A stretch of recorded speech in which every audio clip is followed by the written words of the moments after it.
नमस्कार दोस्तों, मैं हूं आद्य शंकर त्रिपाठी और मेरे चैनल पर आपका स्वागत है। तो दोस्तों, आज हम बताने वाले हैं आपको एक बहुत ही महत्वपूर्ण विषय पर, और वो विषय है लीगल नोटिस। हम लोगों को किसी भी विषय में लीगल नोटिस मिलता है, किसी दीवानी मुकदमे में मिलता है, किसी चेक के संबंध में, डिसऑनर के संदर्भ में, या ऐसी कोई सी भी बात जो हमने किसी के साथ एग्रीमेंट की हो और एग्रीमेंट ब्रीच हो गया हो, फेल हो गया हो, तो हमको लीगल नोटिस प्राप्त होते हैं। तो जब लीगल नोटिस प्राप्त होता है तो बहुत सारे लोग जो है उसमें संशय में पड़ जाते हैं, इस नोटिस को लें या ना लें, या इसका क्या करें, और इसका जवाब दें कि जवाब ना दें। तो ये बहुत सारी चीज़ें हैं जो आदमी को भ्रम पैदा कर देती है, और उसके बाद उसको बहुत सारी चीज़ों का, परेशानियों का सामना करना पड़ता है। आज मैं आपको कम से कम 6 बातें ऐसी बताऊंगा जो आपको गलती बिल्कुल भी नहीं करनी है लीगल नोटिस के संदर्भ में। और वो 6 बातें कौन सी हैं, अगर आप जान जाएंगे तो लीगल नोटिस के संदर्भ में, और जिस संदर्भ में आपका केस है या मुकदमा होने वाला है, उसमें आपको कभी कोई परेशानी नहीं होगी, आपको कभी कोई नुकसान नहीं होगा, और कभी आप केस में हारेंगे नहीं। ये महत्वपूर्ण 6-7 बातें हैं जो आपको विशेष तौर पे ध्यान रखना पड़ेगा। तो जब कभी भी दोस्तों आपको किसी भी माध्यम से, डाक के माध्यम से, ईमेल के माध्यम से, या फिर आजकल जो इलेक्ट्रॉनिक सोशल मीडिया है, व्हाट्सएप पे या अन्य माध्यम से आपको कोई लीगल नोटिस मिलता है, तो सबसे बड़ी बात, तो पहली बात तो ये है कि आप उस लीगल नोटिस को लेने से कभी भी इनकार मत करिए। पहली गलती ये होती है कि लोग उसको इनकार कर देते हैं, तो आप उसको लेने से बिल्कुल भी इनकार ना कीजिए। लीगल नोटिस आपको मिलेगा तभी तो आप जान पाइएगा कि उस लीगल नोटिस में एक्चुअली है क्या। जब उसको आप देखेंगे, समझेंगे कि भाई किसने भेजा है, किस तारतम्य में भेजा है, और किस संबंध में भेजा है, और लीगल नोटिस में लिखी हुई बातों में कितना दम है, और क्या वो बातें सच्ची हैं, क्या वो बातें झूठी हैं। तो ये चीज़ आपको तभी पता चलेगी जब आप उस लीगल नोटिस को लेंगे। तो बहुत सारे लोग क्या करते हैं, क्या ही होता है, छोड़ो ना, आया है, अपन मना कर दिए, बोल दिए जाओ, तुम्हारा बोल देना, उसमें लिख दो कि घर पे नहीं है ना। तो दोस्तों, आज जो है टेक्नोलॉजी इतनी आगे बढ़ गई है कि उसमें सब कुछ पता चल जाता है। आपको व्हाट्सएप पे भेज देगा, वो भी मान्य हो जाता है, आपको ईमेल कर देगा, डाक विभाग ने किस तारीख को आपको डिलीवर किया, वो सारी चीज़ें जो है उसमें प्रकट हो जाती हैं। तो आप अगर ऐसा करते भी हो, किसी माध्यम से उसको वापस कर देते हो, लौटा देते हो, तो भी 25 ऐसे साधन हैं जिसमें आपके नहीं लेने के बाद भी ये माना जाएगा कि आपने लीगल नोटिस ले लिया है, या आपने रिफ्यूज कर दिया है।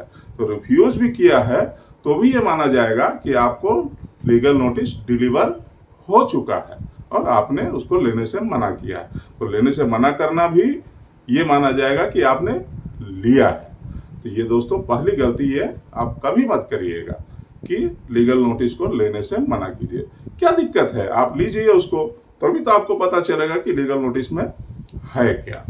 दूसरी जो बात है कि लीगल नोटिस मिल जाता है, तो होता क्या है कि बहुत सारे, अब भाई लीगल नोटिस तो वही देगा जिससे आपके कभी संबंध रहे हो, या जिससे आपका कोई लेन देन रहा हो, या ऐसा कोई कारोबार आपने किया हो जिसमें कोई परेशानी उत्पन्न हो गई हो, कोई ब्रीच हो गया हो, कोई उसमें अड़ंगा आ गया हो, और उसको आप या सामने वाली पार्टी पूरी नहीं कर पा रहे हो, तो इसलिए आपको वो लीगल नोटिस दिया। तो संबंध रहे ही होंगे।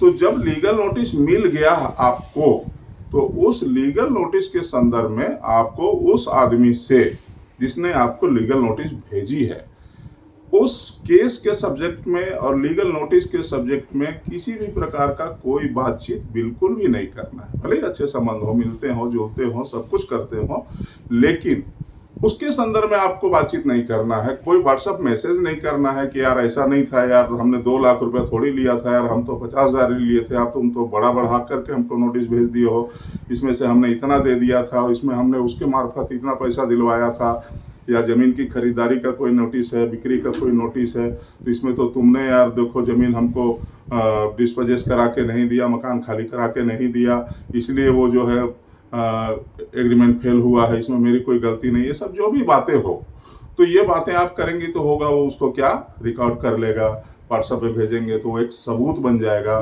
तो आपने तो स्वाभाविक रूप से ये बातें की, लेकिन कल के दिन जब कोर्ट में मामला जाएगा तो ये चीज़ें एक सबूत के तौर पे काम करेंगी, और आपने जो भी बातें कही हैं वो वहाँ आपको परेशानी में डाल सकता है। तो जब तक आप उसका लिखित जवाब नहीं देते हैं तब तक अन्य बातें कीजिए, सारी बातें कीजिए, लेकिन बिल्कुल विनम्रता से अगर वो इस केस के बारे में, लीगल नोटिस के बारे में बात करे तो क्या सोचा है यार, क्या कर रहे हो, तो आप उसको बोलो कि मैं जो है इसका लिखित जवाब दूंगा। ये बातें आपको ध्यान में रखनी है, इससे आपको भविष्य में सुरक्षा मिलेगी और आपको केस में जीतने की संभावनाएं बढ़ेंगी। तीसरी महत्वपूर्ण बात क्या है कि हम थोड़ा सा पैसा बचाने के चक्कर में जब लीगल नोटिस मिलता है तो खुद ही जो है वकील बन जाते हैं या फिर बुद्धिमान बन जाते हैं।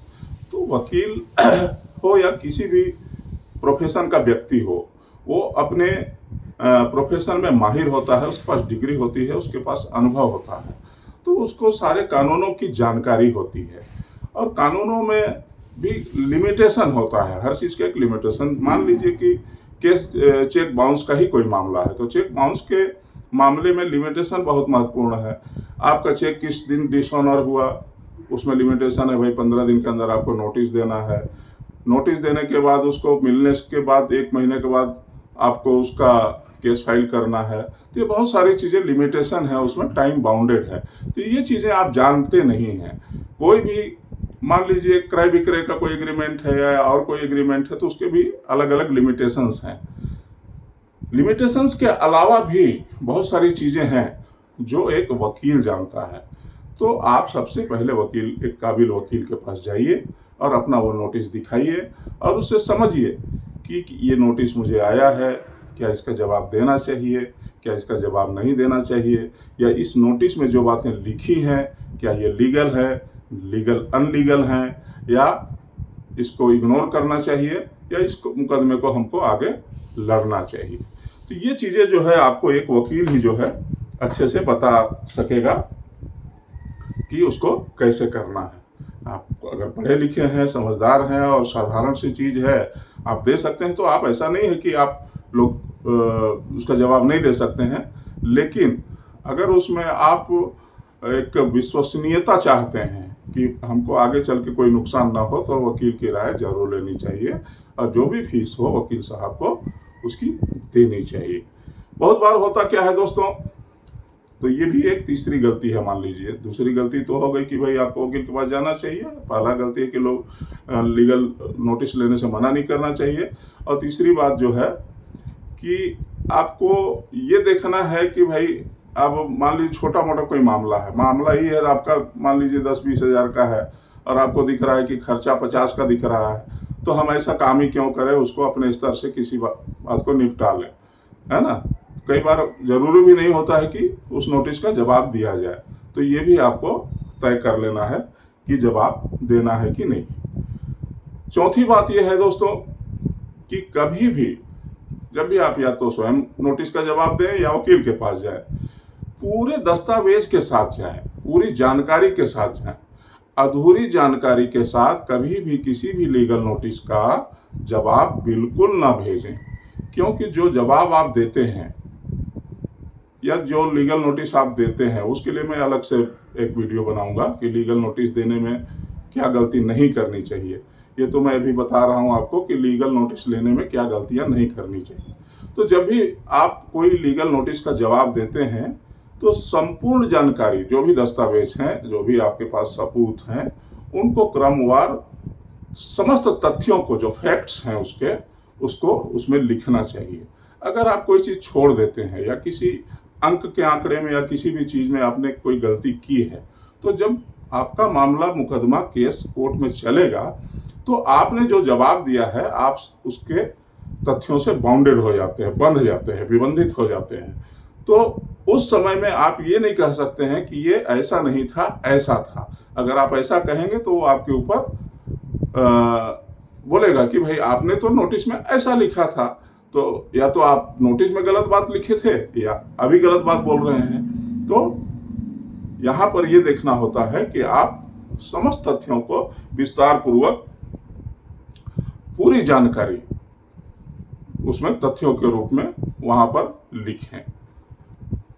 अगला जो गलती है वो ये कभी नहीं करना चाहिए कि जब वकील आपका कोई जवाब बना रहा है तो बहुत ही वहां पर ईमानदार बनने की या बहुत ही सदाचारी बनने की आवश्यकता नहीं होती है।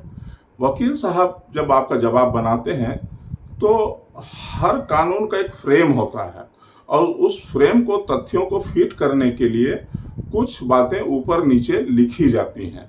तो आप कहेंगे कि नहीं ये बात तो मैं नहीं लिख सकता हूँ, वो ठीक है उसने नोटिस दे दिया लेकिन है तो भला आदमी, एक समय में मेरा मदद किया था ऐसा वैसा। तो भाई मदद किया था वो बात अपनी जगह है, लेकिन उसने जो है अपने नोटिस में भी तो कई सारे गलत चीजें या झूठी बातें लिखी हैं। तो उन तथ्यों को ठीक करने के लिए वकील साहब जो है कानून के हिसाब से कुछ ऊपर नीचे बातें लिखते हैं। वहां पर वकील साहब को अपने ढंग से उसका जवाब लिखने देना चाहिए। वहां पर आप बहुत सदाचारी ईमानदार बन जाएंगे कि नहीं ऐसा तो मैं कर नहीं सकता हूं, तो फिर उसका आपको नुकसान होगा। यदि आप वकील के पास गए हैं तो वकील साहब को अपने हिसाब से कानूनी ढंग से तथ्यों को संजो कर रखने के लिए उनको फ्री करना चाहिए। तो दोस्तों ये कुछ बातें थी जो आपको कभी भी कोई लीगल नोटिस मिले तो ये गलतियां बिल्कुल भी नहीं करनी चाहिए। पहले यह लीगल नोटिस आपको लेना चाहिए, क्योंकि अनेक माध्यम है जिससे पता चल जाएगा कि आपने लीगल नोटिस लिया नहीं। आपके पास कभी आपने आधार दिया हो, कोई एड्रेस दिया हो या नहीं भी दिया हो, तो आप कहीं आप रहते थे उसका जो अंतिम ज्ञात पता है वहां पर भी भेज देगा। वहां से आप कहीं और चले जाएंगे, एड्रेस बदल देंगे, पता बदल देंगे, तो भी जो है वो मान्य माना जाता है कि आपको सही पते पे भेजा गया, क्योंकि आपने उसको वही एड्रेस दिया था। दूसरी बात है कि खुद प्रयास नहीं करना चाहिए, एक सक्षम वकील के पास जाना चाहिए।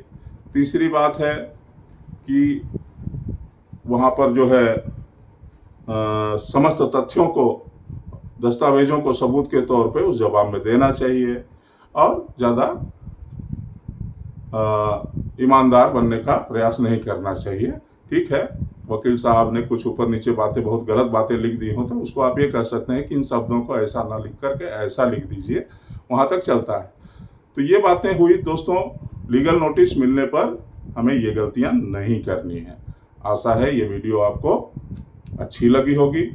अब मैं दूसरी बात बता दूं कि आज है 15 जून और 15 जून को मैंने वीडियो बनाना चालू किया था, मेरे YouTube चैनल की शुरुआत की थी। तो आज मेरे चैनल की एनिवर्सरी है और बहुत सारा प्यार, ढेरों प्यार आप लोगों ने मुझे दिया है। करीब करीब 29-30 हजार सब्सक्राइबर आज हमारे साथ हो चुके हैं और लाखों लाख व्यूज आ चुके हैं। तो इतना ढेर सारा प्यार आपने दिया जिससे मेरा मनोबल और बढ़ा है। और मैं ये मानता हूँ कि विधि के क्षेत्र में जो विधि की जानकारी लोगों तक पहुँचनी है उसे पहुँचाने में मेरा जो प्रयास है वो सफल रहा है।